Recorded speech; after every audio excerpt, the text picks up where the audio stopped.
Allez, le coup de sifflet de monsieur Mébiamé. Et c'est parti pour ce premier quart de finale de cette CAN U17. La bagatelle de 7 buts en 3 matchs déjà. Pendant que les Sénégalais, eux, ont marqué à 7 reprises durant les 3 premiers matchs. C'est bien de s'enhardir un petit peu, mais on oublie le repli parce que derrière, regardez avec quelle vitesse ça se projette dans le camp face à la Somalie.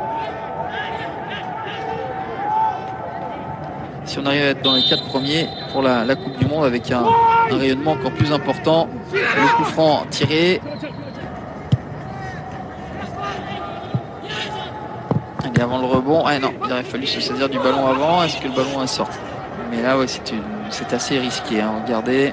Ouais, il avait lancé sa jambe gauche pour essayer de frapper, mais avec Génération Foot, avec Diambar notamment.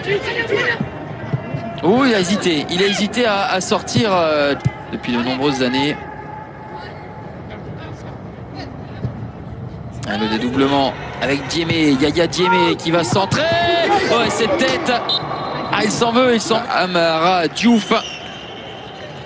Et finalement, en perdant ses appuis, il a quand même réussi à gêner Diouf. Gabriel Amato avec son pied gauche pour ce coup franc. Ouais, pas évident parce que il y avait le sol. Non.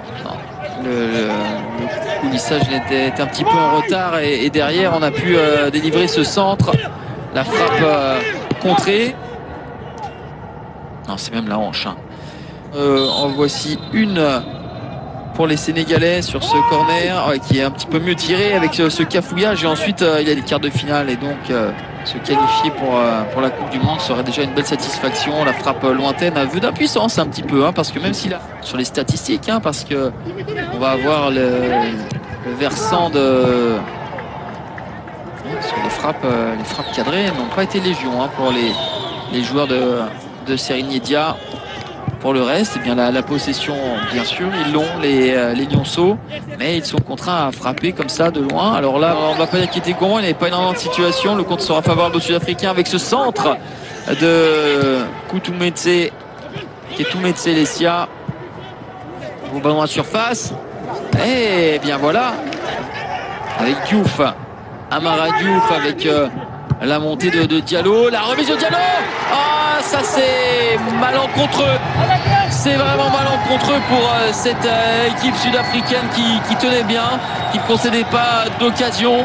Et le but contre son camp inscrit par Welan Reneke.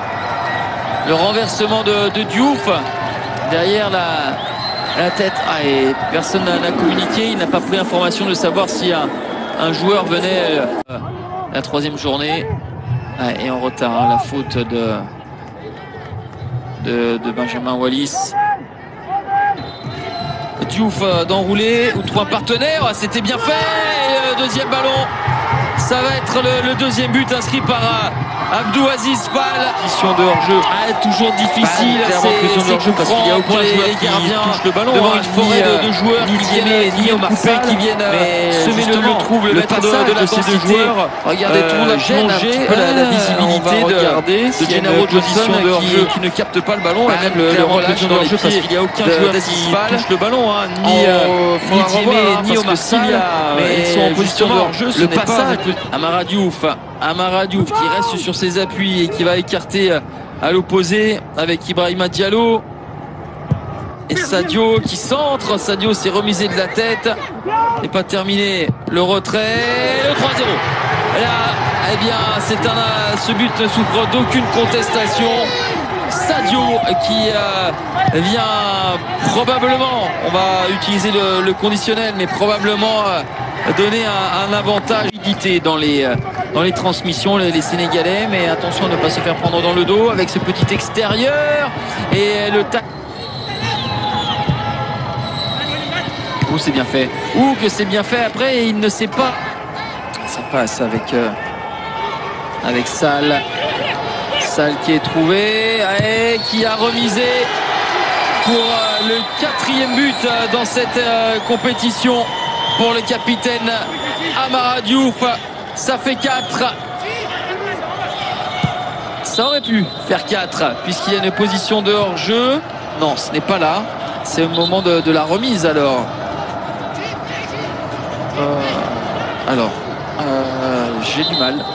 J'ai du mal à comprendre.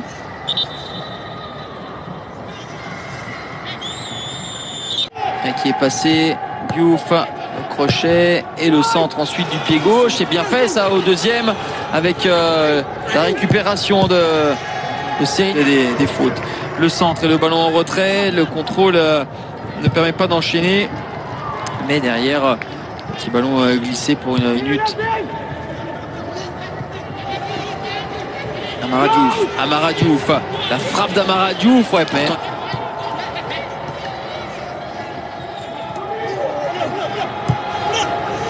C'est un bon centre, et voilà le cinquième but. Le cinquième but avec le doublé encore pour Amara Diouf. Le doublé est de 5. Le deuxième doublé depuis le début de la compétition pour le capitaine sénégalais. Eh bien, tout à l'heure, c'était son 4e but, le 4e de son équipe. Là, c'est le 5e but de son équipe, son 5e personnel. 5-0. Une manita, comme on dit en Espagne, avec des Sénégalais. L'équipe africaine qui avait brillé. Oh, attention, le geste acrobatique difficile.